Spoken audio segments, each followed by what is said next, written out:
Hola, buenas. Vamos con el cuarto vídeo del franquismo. En este caso vamos a hablar de la política económica del franquismo en sus diferentes etapas y cuál fue la evolución económica general del país. Vamos allá. El primer periodo es el que denominamos el periodo de la autarquía, que es un periodo que se va a caracterizar por el intervencionismo general en la política económica por parte del gobierno. ¿Cuál era la situación nada más terminada la guerra? Pues es sobradamente conocida. Las infraestructuras en muchos casos están inservibles por los muchos destrozos que ha provocado la guerra. La producción agraria, por el abandono generalizado que había habido de los campos, sobre todo de las zonas de combate, o las personas que habían abandonado su actividad para integrarse en uno de ambos bandos, estaba bastante reducida. La hacienda pública estaba en una situación extraordinariamente depauperada por los grandes gastos que habían hecho ambos bandos. La peseta estaba devaluada, 50% por debajo de su valor. La inflación, dada la escasez de productos, había provocado una subida generalizada de los precios, que había provocado una inflación galopante, una enorme inflación, pero es una subida de precios generalizada. Y además a esto hay que sumar el aislamiento político internacional que ya vimos en alguna otra matriz anterior, en la que vimos cómo el régimen franquista estaba aislado absolutamente desde el punto de vista político. Todo esto va a ser una serie de circunstancias que van a terminar provocando que la economía esté hundida y que exista un fuerte retroceso económico. Es decir, los niveles de producción estaban muy por debajo a los de antes de la guerra y no se recuperarán hasta bien entrada la década de los 50. Consecuencias de todo esto es, más allá de los datos macroeconómicos, es que nos encontramos con una gran carencia de productos básicos, tanto para la agricultura como para la industria. No se podía producir lo suficiente ya que faltaban los medios de producción. Había una carencia de productos de uso cotidiano. Al haber tan pocas industrias funcionando adecuadamente, la industria de consumo tampoco podía producir los productos básicos de uso más cotidiano y más elemental. Y lo que es peor, claro, había una gran carencia de alimentos. El campo no producía lo suficiente para alimentar a la población y esto va a terminar provocando, como decíamos anteriormente, una gran subida del precio de más del 50%. En las ciudades se va a pasar mucha hambre, se va a depender mucho de la caridad, lo que se llamaba el auxilio social, como veis ahí abajo. Se reparten los famosos carnets de racionamiento, en los cuales hay una serie de cupones en los que las familias van a acudir a por productos de primera necesidad, gestionados directamente por el Estado. Y toda esta situación va a provocar una vuelta al campo, ya que en el campo había una mayor disponibilidad de alimentos. ¿Y qué va a hacer el gobierno frente a esto? Bueno, vamos a ver. Pues en esto hay que hablar un poquito también de la personalidad del propio dictador y los que le rodeaban. Franco estaba convencido de que España tenía de todo y que podía ser autosuficiente, y él, en su intento de dirigir España como si fuera un cuartel, va a basarse en una política intervencionista y lo que buscaba era la autarquía. ¿Qué es la autarquía? Consumir lo que produce, consumir únicamente lo que produces y producir únicamente lo que necesitas. ¿Y esto era una gran innovación de Franco? Pues tampoco. Ya antes lo habían llevado a cabo con éxito bastante limitado en la dictadura fascista de Mussolini en Italia. Vamos a empezar hablando del sector agrario. El sector agrario estaba absolutamente intervenido. Se fijaron los precios, se canalizó a través del Estado cualquier permiso de importación-exportación y se obligó a entregar al Servicio Nacional del Trigo todo excedente de cosecha. Servicio Nacional del Trigo que además fijaba unos precios por todo producto agrícola. Todo esto, claro, va a provocar una consecuencia inmediata, que son la falta de incentivos para producir. ¿Para qué vas a producir más si vas a ganar lo mismo? Si no te van a pagar más por tus productos y si encima produces más te lo van a requisar. Pues para eso puedes hacer dos cosas. O bien no trabajas más para ganar lo mismo, o bien te guardas una parte del producto para venderlo en el mercado negro, lo que se llamaba entonces el extraperlo. Además, aquí había todo un entramado muy español, muy típico de nuestro país, en el cual algunos funcionarios estatales hacían la vista gorda a cambio de jugosas o no tan jugosas comisiones. Es decir, la corrupción ibérica tan habitual. ¿Y esto qué provocó? Pues evidentemente mayor desabastecimiento. Si los agricultores no tenían incentivos para producir y ganaban más dinero vendiendo en el mercado negro, es decir, ajeno al control estatal que se hacía los productos, obviamente eso provocaba que el alimento disponible para repartir entre la población civil terminará siendo excesivamente menor y provocará un mayor desabastecimiento y hambre.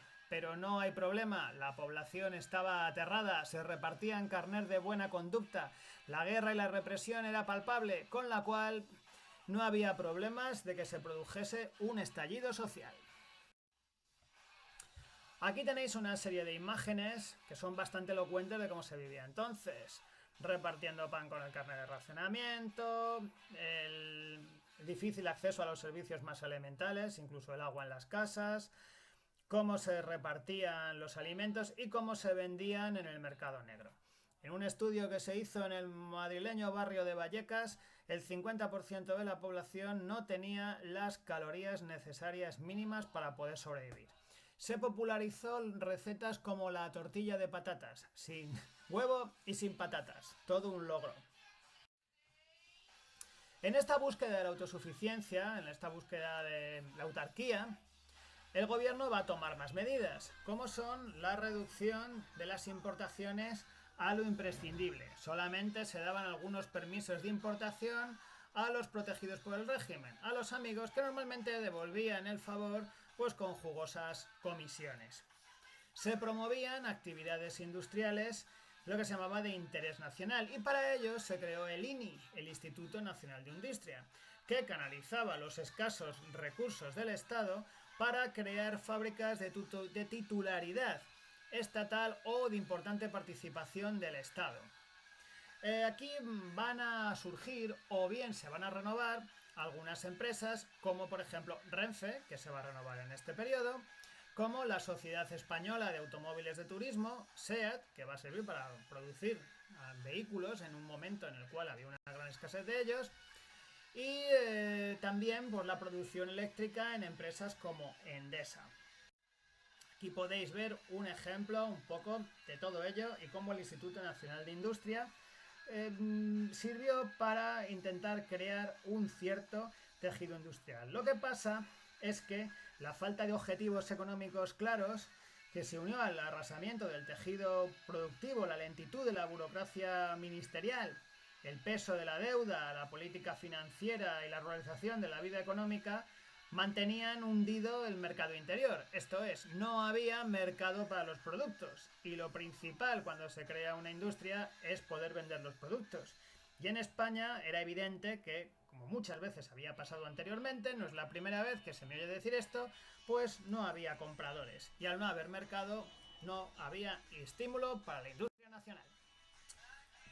El resultado de todo esto, evidentemente, pues no pudo ser nunca positivo. Era un proyecto imposible la autarquía, ya que España carecía y carece de las materias primas más elementales. La industria nacional además era incapaz de producir lo necesario, y mucho más después de los destrozos de la guerra y de la falta de capitales para invertir en industria. Ahí podéis ver una gráfica a la izquierda con el índice de producción industrial, teniendo como base 1919. Pues fijaros la caída que se produce entre 1930 y 1940, está por debajo incluso de 1919, y que solamente se recuperará tímidamente hacia mediados de la década, pero aún así estará lejos del periodo anterior. Los que ya hacia 1950 ya tiene un cierto crecimiento. Se produce un colapso del comercio exterior, ya que no se puede vender nada y todo lo que se comercia y con dificultades, ya que España estaba sumida en un bloqueo, es importación. Como decía anteriormente, hay un notable descenso de la producción y consumo. El nivel de vida está muy bajo, por la colección, ahí tenéis los cupones de racionamiento, ahí a la derecha. Y claro, ¿cómo se podía consumir cuando tienes una evolución de los salarios claramente a la baja, como podéis ver en el gráfico que se encuentra a la derecha, y tienes una inflación que no deja de subir, es decir, el índice de precios no deja de subir. Sin embargo, un poco por contraste, crecen grandes fortunas en esta época del franquismo, gracias a favores del régimen, pues concesiones de licencias de importación, contratistas del Estado, personas que se benefician del mercado negro por los puestos que ocupan, haciendo la vista gorda al mercado negro. Y además, desgraciadamente, encima, este dinero que se ganaba de estas maneras, encima rara vez se reinvertía en actividades productivas, con lo cual en España seguíamos arrastrando el problema de siempre de que los que tienen el dinero tienen poca intención de invertirlo. Pasamos al siguiente periodo, que es entre 1951 y 1959. Si os acordáis, cuando vimos en alguna matriz anterior, vimos que era una época en la cual poco a poco va terminando el aislamiento diplomático y el régimen franquista se va abriendo a comerciar con otros países y recibimos la ayuda americana. En este momento se hace claro, se ve manifiesto el fracaso del modelo autárquico, es evidente. Era ya claro incluso para los propios jerarcas del franquismo que defendían el modelo. Franco lo defendía porque no se imaginaba otra cosa. Como os decía hace un momento, el aislamiento diplomático termina y se produce una liberalización parcial de los precios. ¿Qué quiere decir esto? Que se permite que se pueda poner el precio que quieran los productores a determinados productos.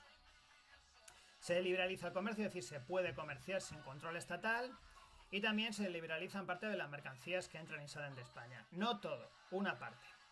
Además, en un país tan depauperado como España, los 1.300 millones de dólares, muy escasos en relación a lo que dio en otros sitios, que dio Estados Unidos en concepto de ayuda por poner las bases, pues de algo sirvieron. Pero, sin embargo, no se va a solucionar nada porque nos encontramos que aunque se produce un ligero crecimiento industrial, algo se mejora en estos momentos con la liberalización parcial de precios. Sin embargo, se mantiene el déficit comercial absolutamente descontrolado. Eso es bastante lógico. España sigue sin tener nada que exportar. Y el hecho de que ahora se pueda comprar algo, pues hace que España no venda, pero sí que compre. Con lo cual el déficit comercial es evidente. Esto va a provocar un fuerte aumento de la deuda pública, encarecimiento de precios una vez más, y bajos salarios y elevados precios va a provocar que incluso en un régimen tan represor como es el franquista haya un aumento de las protestas sociales con grandes huelgas en el año 56. Lo que es evidente es que es necesario un cambio bastante profundo. Así que en 1957, como ya vimos también en la anterior matriz, se produce un cambio de gobierno, entran los llamados tecnócratas del Opus Dei, es decir, personas con un perfil más técnico de economistas y empresarios que político, y se hace el primer plan de estabilización, En este plan de estabilización había un objetivo muy claro, que era conseguir garantizar la continuidad de la dictadura. Y para que la dictadura siguiese, era necesario que el Estado fuera más eficaz. Así que los medios para implementarlo va a ser, lo primero, eliminar los obstáculos al comercio exterior. No tanto con el objetivo de vender fuera y poder comprar más, sino sobre todo atraer inversiones. A estas alturas del partido se veía que era muy necesario que para que las industrias funcionaran, que se pusieran con capital extranjero. ¿Y qué ofrecíamos para recibir dinero de fuera? Pues lo que ofrecíamos era trabajadores que cobraban poco y poca conflictividad laboral. Es decir, lo mismo que ofrecen ahora nuevos países industriales o países del tercer mundo a día de hoy. Para lograr también que España fuera un lugar apetecible para los inversores extranjeros, se estableció un tipo de cambio único de la peseta, cosa que no se había logrado anteriormente, y devaluarla. Se la devaluó a 60 pesetas el dólar, con lo cual las exportaciones eran más fáciles porque resultaba muy económico comprar los escasos productos españoles que podían salir al mercado. Entonces, más medios que se van a poner. Se va a liberalizar también los precios interiores, se va a desaparecer cualquier tipo de intervencionismo del Estado, nadie va a decir aquí lo que hay que producir ni a qué precio se tiene que vender, los precios dejan de regularse, se pone como ley la oferta y la demanda y se intenta reducir la inflación. ¿Y cómo se reduce la inflación? ¿Cómo se consigue que los precios no suban eternamente para que el poder adquisitivo de las familias no baje? Pues se suben los tipos de interés, es decir, cuando alguien va por un crédito, el dinero cuesta más caro, los intereses que hay que pagar son más altos. Se congelan los salarios, con lo cual la capacidad adquisitiva de los trabajadores no va a ser mayor ni mucho menos. Y para reducir el déficit, lo que se hace es menor gasto público. ¿Y cómo se gasta menos? Pues bajando el salario de los funcionarios, haciendo menos contrataciones, haciendo menos obra pública, reduciendo la calidad de los servicios sociales. La receta de siempre, pero en esta época no se podía protestar.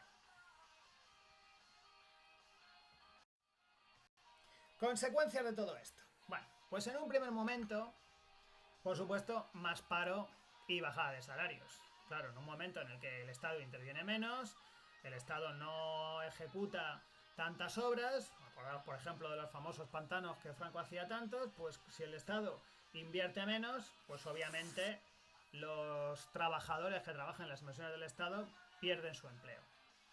Encima los que trabajan en el sector privado, muchos se encuentran con que le bajan los salarios. Con lo cual, lo primero, antes de llegar a lo que vino después, ¿qué va a pasar? Que sobran trabajadores en España. Con lo cual se va a producir una salida masiva de emigrantes al extranjero. La coyuntura internacional, como veremos ahora, es muy positiva. Los países de Europa, de Centro Europa, están creciendo, sus economías tienen mucha fuerza y entonces necesitan mano de obra. Y los españoles están dispuestos a ofrecérsela. Muchos van a ir a trabajar al extranjero como emigrantes. Incluso ya venían, incluso hasta contratados desde España, venían ya contratados para los trabajos que iban a desempeñar en el extranjero, en Alemania, en Suiza, en Francia, en Bélgica, sobre todo en los primeros que he nombrado. Bueno, esto va a suponer dos cosas. Por un lado, España va a recibir importantes ingresos por las remesas que mandan los emigrantes, que van a servir como contrapeso al déficit producido por las importaciones, y además menos conflictividad obrera, ya que al salir los trabajadores sobrantes, pues ya no son unos elementos que pueden ser discordantes por no tener capacidad adquisitiva para consumir lo más elemental. Y ahora vamos con el crecimiento espectacular que tuvieron los que se quedaron en España. Y es que España va a crecer rápidamente un 8% del PIB, es decir, va a tener un crecimiento espectacular, mayor de los países de nuestro entorno por las circunstancias que se han dado. Vamos a tener un crecimiento enorme del turismo, encima muy facilitado por lo baja que está la peseta, con lo cual un turista que venga de fuera, los precios en España le parecen que son muy baratos, pero nada de esto hubiera sido posible si no hubiera habido una excelente coyuntura internacional, es decir, una situación económica muy boyante que permitía que viniesen inversiones de fuera, que viniesen turistas de fuera y que los trabajadores que se iban fuera pudieran encontrar trabajo. Es decir, España crece a remolque del desarrollo de los países de nuestro entorno. Ahora, eso sí, el índice de desarrollo industrial que podéis ver en el gráfico adjunto, fijaros como en estos años 70 va a tener un crecimiento enorme, van a ser los años de mayor crecimiento hasta mediados de los años 70. Esto va a hacer que la vida de los españoles sea más cómoda, muchos españoles ya puedan permitirse lo que anteriormente habían sido lujos, como tener una vivienda propia, un coche, el 600 famoso que tenéis ahí abajo a la izquierda, va a ser el coche de la mayor parte de los españoles, construido por SEAT, e incluso se populariza el uso de la televisión en muchos hogares españoles. Pero claro, este desarrollismo tiene dos caras, aunque se ha vuelto lo mismo. Por un lado, el turismo del Spanish Different, que va a hacer que lleguen a España muchos extranjeros, lo cual va a provocar un cambio social, va a hacer que nuestras playas se llenen de hormigón y cemento, deteriorando buena parte de nuestra riqueza natural costera. Pero la llegada de los de los turistas, pues evidentemente va a provocar pues una entrada muy fuerte de divisas que la economía española va a saber aprovechar. Y la otra cara es la emigración. La cantidad de españoles que se tienen que ir a emigrar pues a trabajos que eran los menos remunerados allí, trabajos bastante simples, muchos de ellos les fue muy bien, consiguieron prosperar, consiguieron equipararse incluso con los trabajadores alemanes, pero no podemos olvidar que de España salieron muchos trabajadores con sus trajes y sus maletas modestas a conocer un modo de vida que les era del todo extraño. También en este periodo se van a poner en funcionamiento los planes de desarrollo. Los planes de desarrollo se ponen en funcionamiento en los años 60 y es una planificación económica indicativa. ¿Qué quiere decir indicativa? Pues que no es vinculante, es decir, no están obligados a seguirlo, sino que es el Estado el que de alguna manera aconseja que se lleven a cabo determinadas acciones. Por un lado, busca solucionar problemas por escasa dimensión de las empresas. Esto parecía que podía suponer pues, un intento de mejorar la capacitación industrial con mayor formación en las empresas, algo que no se va a terminar de llevar a cabo. Pero sobre todo lo que busca es reducir los desequilibrios que existen entre las diferentes regiones de España, creando los polos de desarrollo. Los que habéis geografía, esto ya os sonará.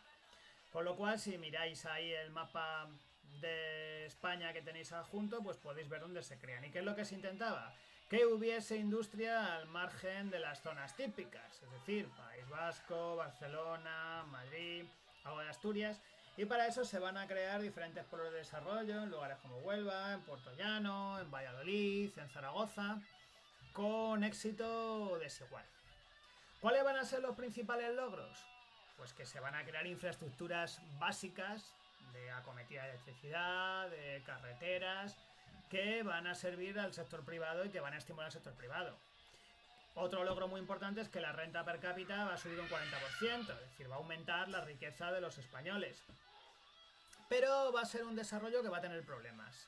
Y el principal, que luego enseguida, cuando vengan mal dadas, va a hacer que se desmonte buena parte de este desarrollo como un castillo de naipes, es la gran dependencia tecnológica y de capital que tenía nuestro país. Es decir, España no era capaz, en España las empresas no eran capaces de ponerse en funcionamiento si no era con el apoyo tecnológico de industrias de fuera.